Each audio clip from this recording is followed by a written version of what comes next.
So, a new Ferrari that just came out. It's called the Ferrari Daytona SP3 is what it is. And it's a $2.5 million car. And I haven't heard much about it. I don't know what it's all about. I know from this thumbnail up here it looks super cool. But let's delve into it. Let's watch this video. This is Doug DeMuro. This is the new Ferrari Daytona SP3. Let's get into it. This All right. is the new Ferrari Daytona SP3, and it's the coolest car Ferrari has made in years. It's an extremely limited production supercar with a V12 and a... All right, first glances. This thing is, it's unique. I would venture so far as to say this thing is stunning. Stunning. I love the mirrors on the fenders right there. I love look at that huge vent. It looks like it goes all the way through. I bet it does. That's awesome. I bet there's only, just from seeing it at this angle, I bet there's only one seat in this car.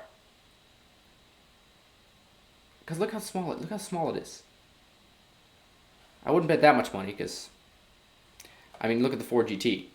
The new Ford GT. You wouldn't expect two seats to be in that car, but there is, and it's a very tight space. This exhaust is interesting.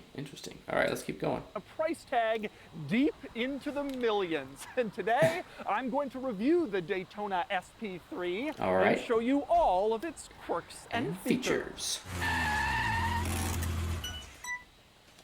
All right, time for the quirks and features of the Daytona SP3, starting with a little overview of exactly what this car is. So, over the last few years, Ferrari has been, expanding. They have an SUV now, there's more model lines, there's more cars, they're selling more, you're seeing them around. Side point, or not a side point, but Ferrari needed to do this. Okay? It's all cars, it's all race cars, which is okay. That's what Ferrari is. But you need to expand. You have to stay with the times. If you don't stay with the times, you get left behind. It's just the truth. You need to keep growing. You need to keep building your business. You can't get stagnant. You can't expect people to be happy with one thing, or one type of thing for a super long period of time. When other competitors, other car brands are absolutely, making new, exciting, unique, crazy things, different models, different versions, you have to do it too. So Ferrari, as he's saying, it's starting to do it, and it's great to see.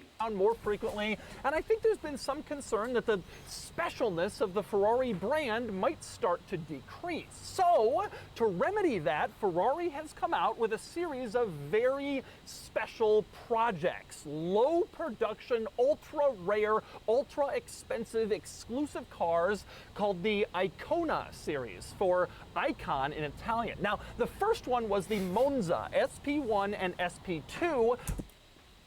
Isn't it funny how everything sounds a little bit cooler in Italian? It's just, icon is the word, but Icona, that sounds very, very sophisticated, very elegant and elegant. And I like it. I like it a lot. It's simple. It's not too extravagant. It's just one word. And they're doing a series off of it. Which I already reviewed. That was a tremendously special car. And now we have this, the Daytona SP3, the latest in Ferrari's Icona product line. And just like the Monza SP1 and SP2, and do you see two seats in there? It looks like a mid steering wheel. See that? I should have bet more money. Presumably like future Icona Ferrari models, this car is extremely limited production. Ferrari claims just 599 of these will be built for the entire world. You're not going to be able to get one. But while Ferrari says this is one of their new Icona models, to me, the Daytona SP3 is a supercar. Ferrari's latest top-of-the-line supercar, on the same level as the F40, the F50, the Enzo, and the LaFerrari that came before it. Wow. And I'll make my case. For one thing, the Daytona SP3 rides on the LaFerrari chassis. Literally, Ferrari's last supercar now underpins this, which kind of feels like a supercar. Same chassis as the last supercar, so you draw that conclusion. Then there's the price tag. This car starts around $2.2 million before options, which to me feels like supercar pricing territory. And indeed, this particular car has over $100,000 in options and extras, which I will get to later in this video. But honestly, though, that $100,000, when you're getting to this sort of price range, this sort of price point for this car, an extra $100,000 to a person that rich it's nothing. Let's be honest here. Let's be completely honest. These numbers to the poor people are enormous, but if someone's going to get this car, they're not going to worry about that. They're going to max it out, How about the fact that it's a mid-engine V12, just like the F50, the Enzo, and the LaFerrari. And in fact, the V12 in this car is larger than the V12 in the LaFerrari. LaFerrari had a 6.3-liter V12 that made 790 horsepower. This car borrows its 6.5-liter V12 from the Ferrari 812 Competizione, and it makes about 830 horsepower. In fact, the Daytona SP3 has the most powerful engine that Ferrari has ever installed in any car ever. Beautiful. Which also feels very supercar-like. Now, it's important to point out the LaFerrari had more total power because, in addition to its V12, it electronic motor. Just like the P1. Also had a hybrid system, which boosted things to 950 total horsepower. But for some people, that will be an advantage of the Daytona SP3, because even though it's less power, it also doesn't have the complicated hybrid propulsion system that the LaFerrari has, which may cause some reliability issues down the line as the LaFerrari starts to age. Exactly. This man is right, because I mean, just think about like the P1. You hear about the batteries going bad all the time. They're not reliable. Those batteries get outdated.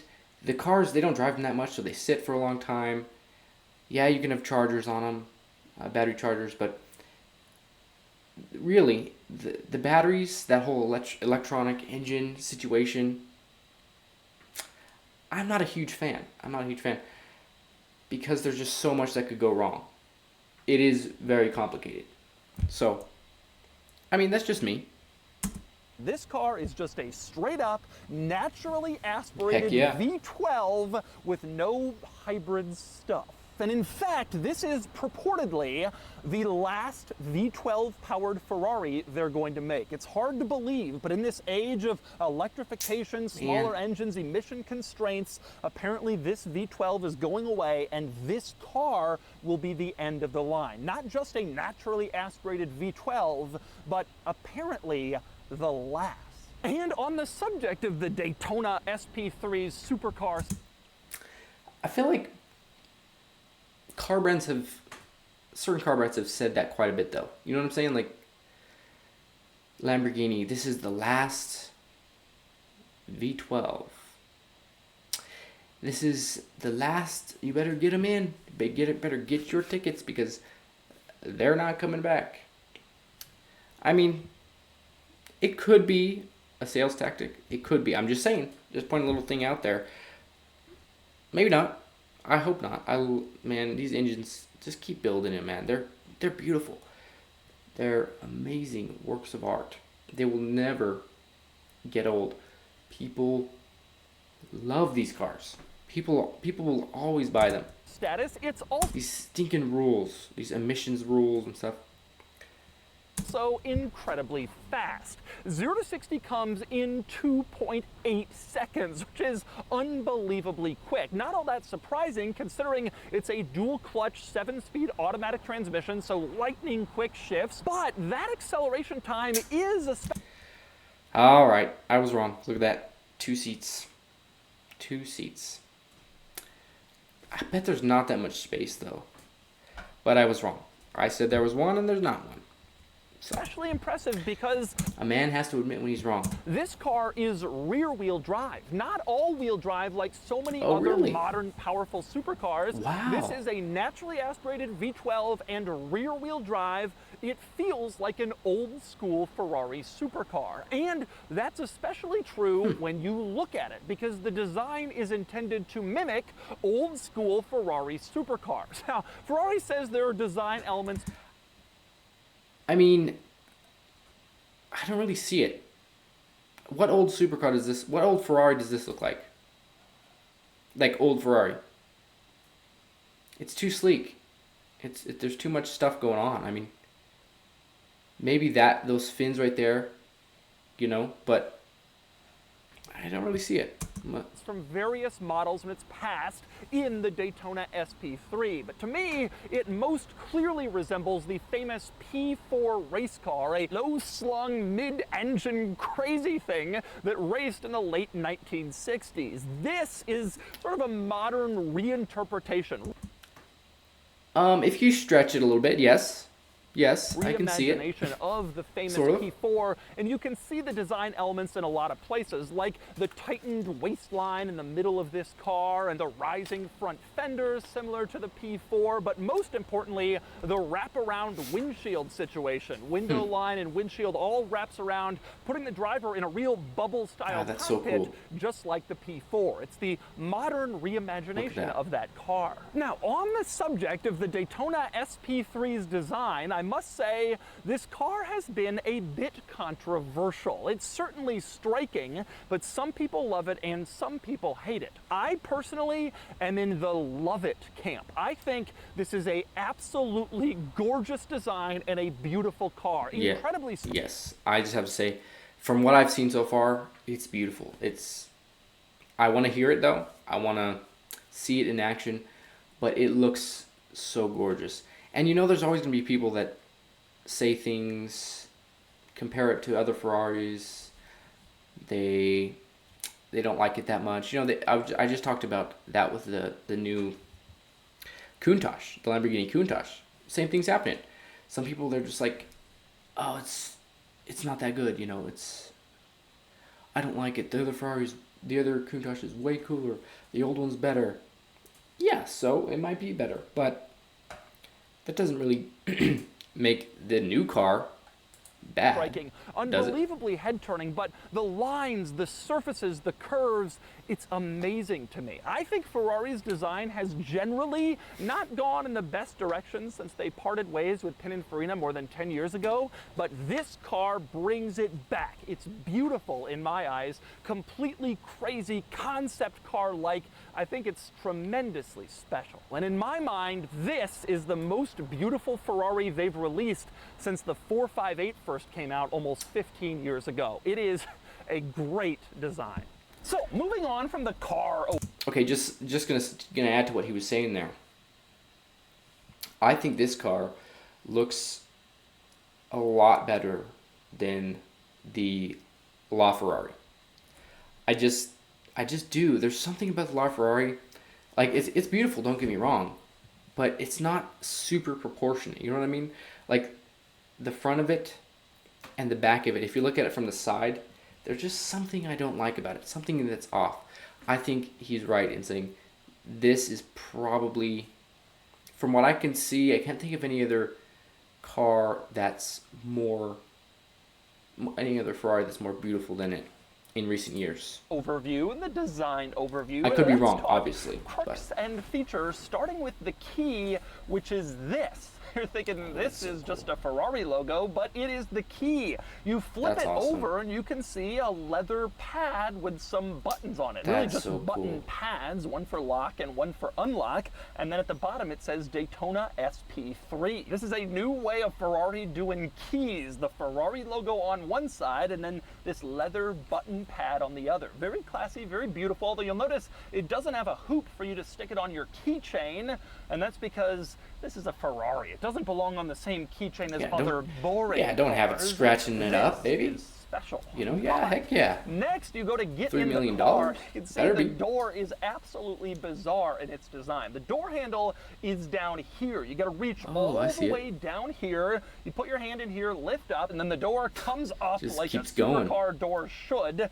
No There we go. regular side opening doors here. Now, you might be wondering, why is the door handle mounted so low? And that's because they have to mount it below the air intake, which is positioned in the front part of the door. You never really see that. True. Some supercars with an engine in the They back used to have put an it air on the intake bottom. in the door, but usually the Behind back it. of the door, Yep, since yep, yep. that's closer to the Exactly. engine. Not here. This one is in the front, and this air intake actually links to a tube that connects all the way to the engine and delivers air to this engine through the intake at the front of the door. So it's very odd. The door These handle cars are is beautiful. at the bottom and the back where the air intake usually Sorry, I'm just is. nerding out right now. The air But intake is I love cars, man. And by the They're- way, on they're the just so subject awesome. of the doors, the Daytona SP3, you notice the giant Ferrari shield that's printed on here? It's a sticker. That is an option, and it is hand painted on this Oh, car. hand It's painted. not a decal, it's not a not just badge. stuck on there. Hand painted, and it costs it is a badge, but not a badge. $14,300 extra. $14,000, to add okay. that shield on. You know what I said earlier about how if you have enough money to buy this car, you're not going to worry about that? At some point, that can go too far. There's a point where you start to get a little bit worried when an airbrushed logo is $14,000. I mean, you can't have the car without the logo. Like, you have to have it, but that's Both sides crazy. of the car, a rather pricey option just for that Excuse me. hand-painted shield. But anyway, Okay. next you open up the doors and climb inside, which is actually surprisingly difficult. You can see it's kind of hard for me to maneuver my body under the door, get around the window, and get into this car. Reminds me actually of old school Ferrari supercars that were much harder to get in. Now, one of the reasons it's kind of That looks difficult to small. get in this car is because the doors don't really open that far. And that's because they have to stop short of hitting the exterior rear view mirrors, which are mounted on the fenders. You can see the door just stops right before hitting it. It opens as far as it possibly can, but that's not really all that far, and it makes it kind of hard to get in. Now, on the subject of those fender mirrors, when you're looking for them, you really see them sitting there hanging off the fender. It's pretty prominent, their placement, not exactly in a great way. And in fact, when I look at this car, I kind of wonder to myself, as beautiful as it is, how beautiful would it have been if it didn't have to have mirrors? I guess that's just a pipe dream, not really realistic. Okay, I mean, I can see that point of view, obviously. You know, I can see everybody's point of view. Almost. But, to me, you know, I heard Elon Musk say before, too, that he thinks mirrors on cars are ugly. Like, he doesn't want mirrors on the Tesla, but you have to have mirrors, side mirrors. I think a car is not complete. Like, that's part of a car. To me, if I see a car with no mirrors, it just looks weird. Like, maybe that's just because it's always been that way ever since I've been alive. And that's just how it is, and that's what I'm used to. But I don't think so. It's like the ears, you know? If the car is... they have personalities, right? The headlights are the eyes, not the other thing. The mirrors are the ears, right? It's like, it has the whole personality. That'd be like me with no ears. Right? I don't know. Just a little observation. I think mirrors, side mirrors on cars, complete the car. I don't think they would look beautiful without them. Now, in this car, maybe this isn't the best spot for it, you know? And looking at it, it's kind of hard to get used to. But I wouldn't say get rid of mirrors altogether. I definitely wouldn't say that.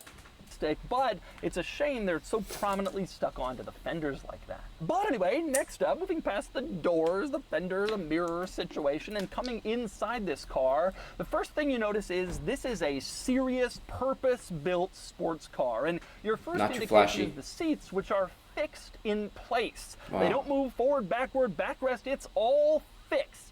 They don't move at all. In fact, you can see the seats are kind of integrated into the trim of the car, into the center console trim and the floors. The seats stay in place. That's even true of the headrests, which you can see are literally mounted to the panel behind the seats. They too do not move. So you're probably thinking, what if you're super short? Well, how does this work? What if you get in this car and you don't fit? If the seats don't move, how does it work? The answer is the pedals are the thing that moves. This loop in the driver's seat. Isn't that like the Ford GT though, too, right? Yeah, the new Ford GT does that. The pedals move back and forth. I'm not sure if the seats move or not. I think maybe slightly. Like the back, the tilt of it a little bit, but... the middle, you pull on that, and then you can push with your feet on the pedals to set them to the desired placement. And you can do the same with the steering wheel. It moves up, down, forward, backwards. And so rather than moving the seat to conform around the steering wheel and the dashboard, you move the important other components around the seat. The seat stays put, and this stuff moves. Pretty radical. But next up, on the subject of the steering wheel, which moves, it also does a lot of other stuff. There's a lot to unpack here. You climb inside, and the engine start-stop button is actually on a screen mounted below the center of the steering wheel. You push that, and that turns on the car. Forget sticking in a physical key and twisting it or pushing a big red physical button. Now you're tapping a screen to start a V12. And there's more interesting stuff on this steering wheel. The little red switch next to the start-stop button changes the drive mode. You can switch between wet, sport, race, and then two settings that turn off traction control and stability control, which gets things kind of dangerous. The steering wheel also has a lot of other controls. You can see the wipers over on the right side. I just have to say, to me, Ferrari steering wheels are probably some of the coolest steering wheels I've ever seen. They look so good. I don't know what it is about it, just they look like they belong in your hands, you know what I'm saying? On the left, you have the headlights, or at least the brights. You also have your turn signals mounted on the steering wheel. You can push them from the front or from the back, whatever's easier. Obviously, right on the right side and left on the left side. And there are stereo controls on the back side of the steering wheel. On the left, you have a wheel that adjusts your stereo volume, and on the right, you have a switch that adjusts your stereo track or your music track that you're listening to. But the most interesting thing about the steering wheel, these screens that come off the spokes, the center of the wheel, these are touch screens. You tap on them to control the gauge cluster, which serves as the infotainment screen in this car. There's no center screen that you can touch and adjust. The passenger doesn't have access to anything. It's all controlled by the driver with these touch screen controls mounted on the steering wheel. And there's a lot to control, believe it or not. The gauge cluster screen is surprisingly comprehensive. This is the default view, and it shows a map, the music you're listening to, obviously the tachometer. Too bad it's not like the old analog style speedometer, tachometer. I just love the old needle, you know, the hard plastic needle, you know, going around. Electronic, it's what they're doing nowadays. I don't know why, man. The other way, so, there's some things, and bear with me on this. There's some things that don't need to be messed with in this world. Okay? Now that's a whole other conversation, but with cars, there's some things that have worked since they started that you don't need to mess with. Okay? I know technology is getting all advanced. Maybe it's for weight savings. I don't know. Leave the regular analog screen or tachometer, speedometer in there, man. And you don't have to have both, just one. If that was analog, sort of, that would be, you know, that's just amazing. Now, a lot of people might not agree with me, and They should, though. They should, because I'm right. And speed I'm right. in the center. On the right, you have a menu that you can use to scroll through various items. Navigation, your phone usage, your music, all that stuff is controlled in that gauge cluster screen by the steering wheel touchscreen. Or if you don't want to just see that default screen view, you got more options. Press the View Max screen button on the steering wheel, and it brings up a giant full screen map if that's what you want to see. Or press that button again, and now you have the map mixed in with the tachometer. How do you know? That's Oh, what there you you want go. to see. Or press it another time and you go back to that default. And of course, you can change basically everything else on here. Every function you would normally find in an infotainment system in the center of a dashboard in a car's interior is integrated into this gauge cluster screen in the Daytona SP3. But there are more controls in here than just what you see in the gauge cluster and on the steering wheel. You have two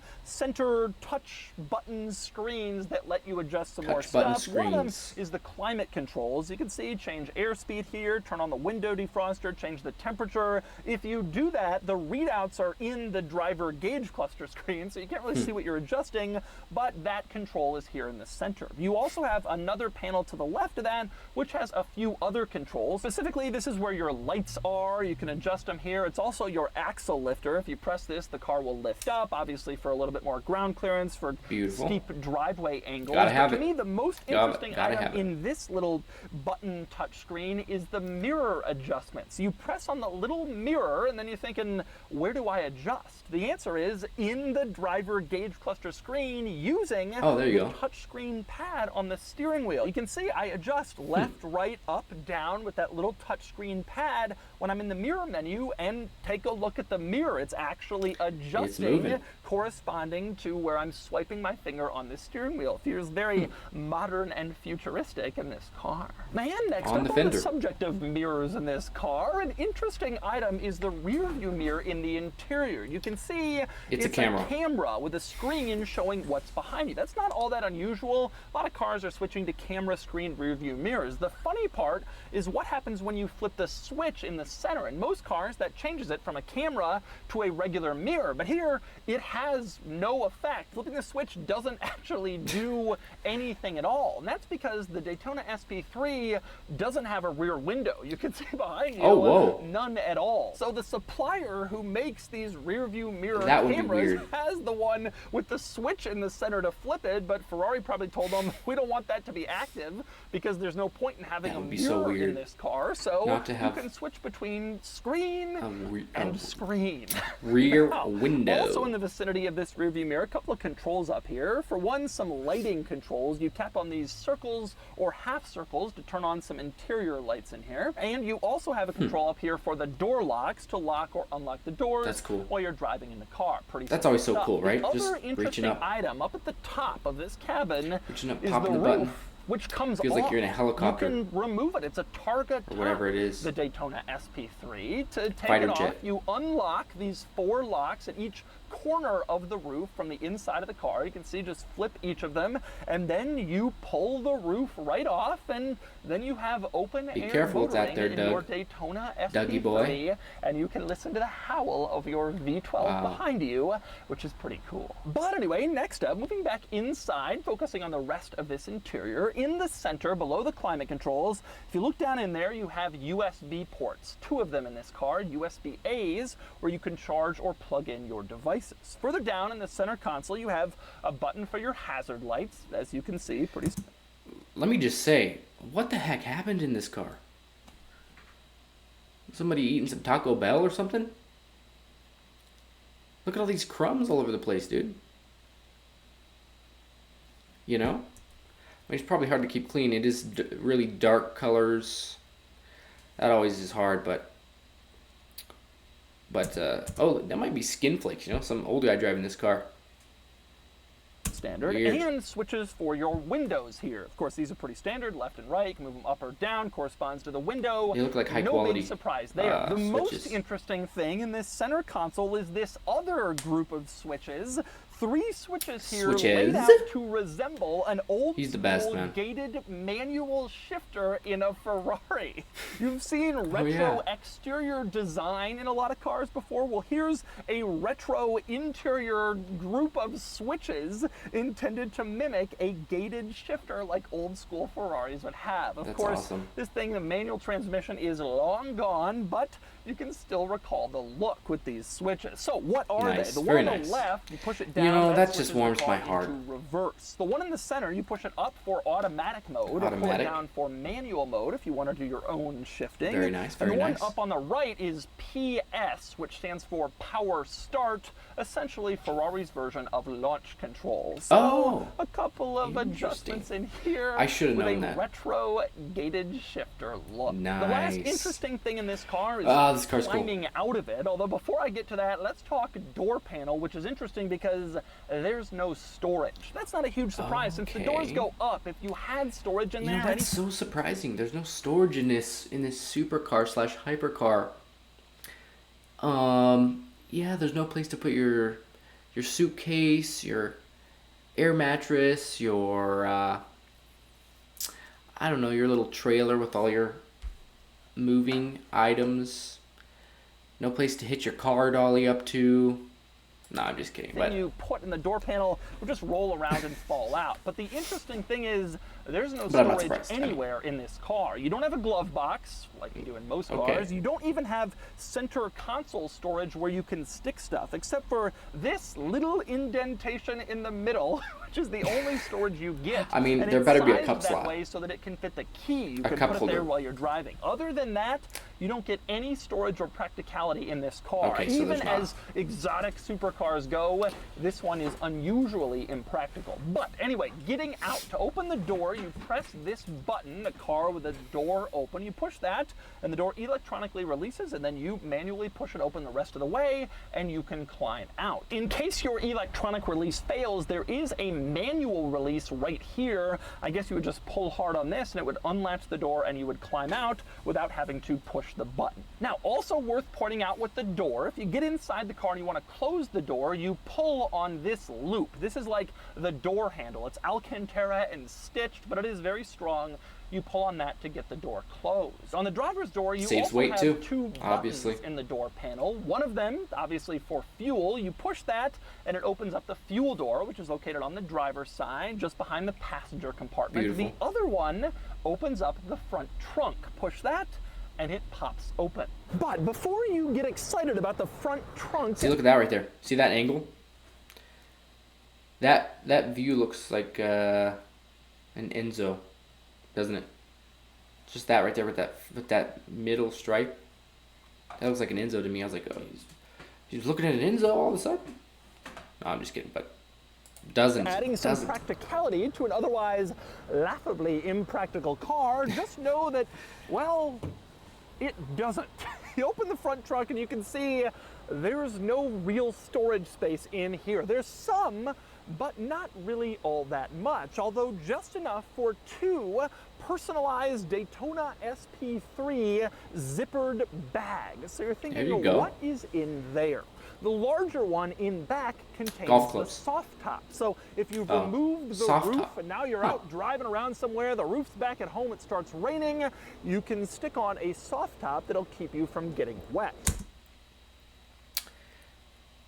Does any other car do that? Because that is genius. That's genius. The things they think of nowadays, like that's exactly what the thing to do is, right? Have a soft top in your front trunk in case you're cruising and it starts raining. The smaller of these two zippered bags contains your Ferrari toolkit. As is Ferrari tradition, this car comes with a factory toolkit, which even includes gloves. fuses and little gloves that you can use if you're trying to service this car on the side of the road. Don't wanna which get your seems hands dirty. laughable, but it's in there. Now, if you No, lift you don't wanna up get the Ferrari dirty, man. toolkit, you will see this car's plaque that shows all of its special personalization options and also its serial number and the model. But of course, it doesn't show pricing. Instead, I have the Windows sticker for that. like I said, this A car window has sticker. a $2.2 million base price. The total price after options and extras is $2.33 million. Unbelievably expensive car. Now, surprisingly, the options So this aren't car that doesn't- interesting or crazy, but I do like This car doesn't this have that many. Doesn't have that many options apparently, because he said the options are $100,000 if you like max it out. I think that's what he said. So if this is only, yeah, it's like what, 14, 18. I'm not going to do math right now, but it's not maxed out. I'm pretty line sure. Which says additional costs and then gives a figure of $30,000. There we go. $30,000. $800. It doesn't I'm blind describe sometimes. what those additional costs are Oh. or explain what you're getting for that money. It just charges you $30,800 extra Because why not? for additional costs. And you pay it. Because what are you going to Yeah, do? of course you Not pay buy it. an SP3? And finally, since I'm outside, let's move on to the rest of the quirks and features of the exterior of this car, starting up front with the headlights, which are extremely thin. As you can see, a very narrow strip of light. That's all you need in this era of LEDs to illuminate the road ahead of you, and so no giant headlights in front. More unusual, though, is the turn signals, which are mounted below the headlights, as you can see, and That's pretty also cool. incredibly thin. But the strange part is they're below this carbon fiber fin, and you can't really see them from like above the car. You have to be pretty far forward or like crouching down or sitting in another car. Interesting. That's where they'll be most I bet easily this is seen. like 2 But feet if from you're the ground standing too, above, if even you can't really that. see that Like, the turn signals probably are on less. at all, which is certainly some unusual could be, design. Now, it's also unusual back that back here. is This beautiful. car has these like backside is just- strakes going across the entire rear end, several of them from top to bottom, and that's been a controversial design element. And I can certainly see that. It looks a little off-putting, but also kind of aggressive and cool, and certainly different. Now, a lot of people have been speculating how the brake lights will work in this car. Is it like the whole strakes, some giant red in the back? No, it's these little Once strips again, right here. Very thin light strip going across the whole rear of the car. That's the tail lights. Just on the top I like row of these rear strakes, I like it a you lot. have this thin lighting element in back. Of course, this also turns into the turn signals when you put them on, as you can see here. So giant rear strakes, but not giant rear lights. But you do have one giant thing in back, and that would be the exhaust, Yep, mounted they right in the sure middle, are. huge Stick right dual out. exhaust to let that V12 sing. Let's take a listen if Ferrari Oh, lets us here we rev go. it in park.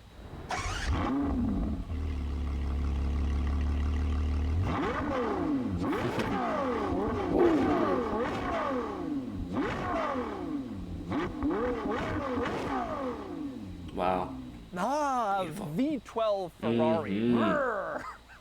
Unfortunately, you can't actually access the engine to check it out. This Oh, really? giant rear clamshell panel is stuck in place, and a regular person like you or me can't simply open it with a switch or a button or a latch. You got to do that at the dealership in the service department, but you do have a little window that you can use to look into your V12, so you can see it just a little bit and brag about your giant engine. And interestingly, on the side of There this it is. panel You that see goes in there? above the That's- engine, it- you can it see definitely little goes holes. farther You have a this little way and bit farther more this access way. to the engine. Yeah, that's my V12.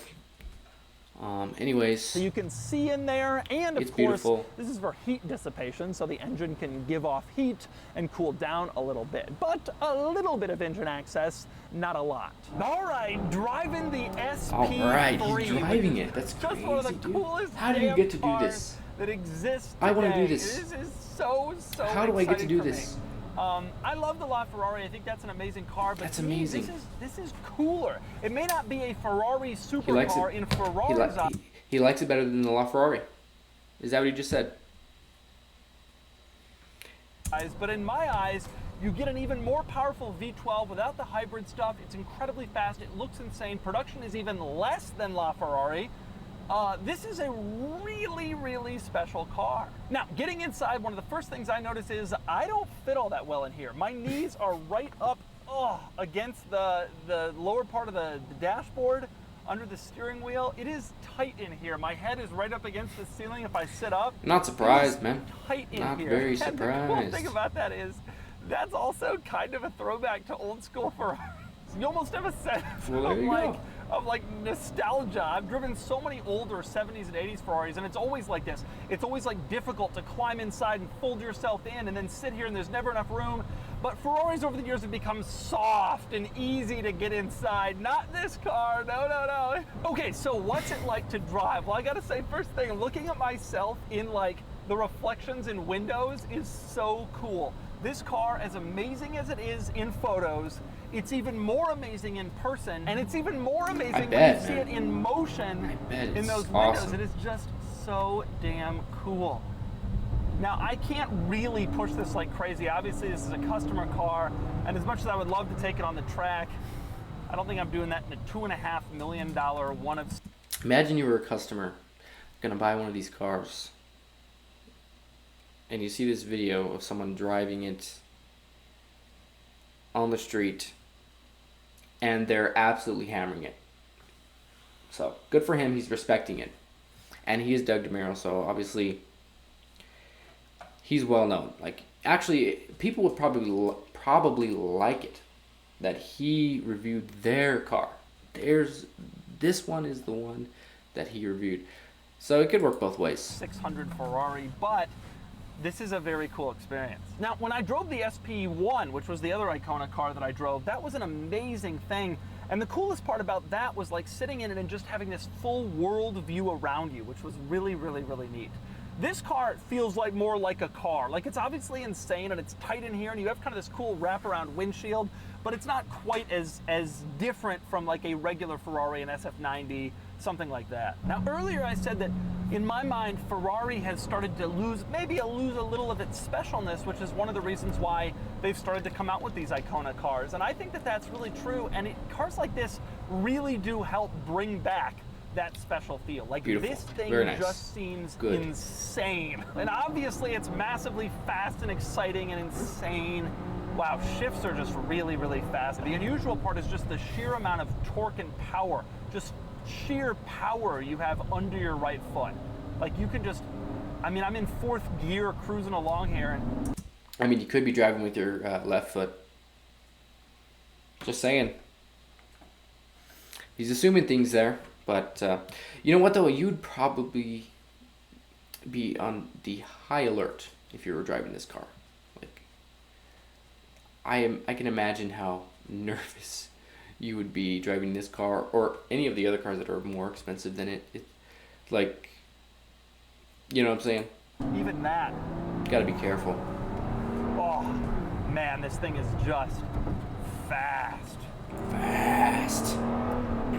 Oh, that sound.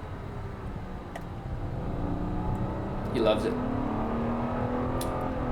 Wow. That is an amazing, amazing engine note. God, this car is so insane. Sitting in here and again, just looking at myself in windows, honestly, when you just kind of go by, it looks like you're driving a P4. Oh. This thing is so cool. You want to talk about an Icona, an icon. This car is that. And I think this car has the potential to go down as one of the truly great Ferrari road cars from this era, probably the single greatest. Maybe even more than LaFerrari, because NA V12, last of the V12s, no hybrid component, even lower production, like I said, and it just looks so insane. To me, this is an incredible car, a holy grail Ferrari, honestly. One of the coolest cars that I could imagine just walking into a showroom and buying today. Not that you or anybody could do that, of course, because you have to be selected to buy this car. But if you are, it's just so cool. This is such a special, special car. And sitting in it, you just feel like a totally different, it's alien. It's alien on the road. So cool.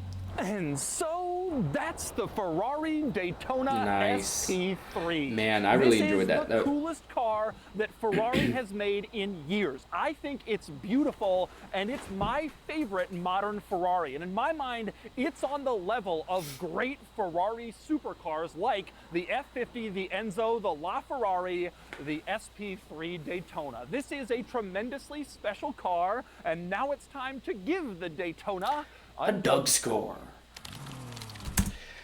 All right, let's see here. I think it's gonna be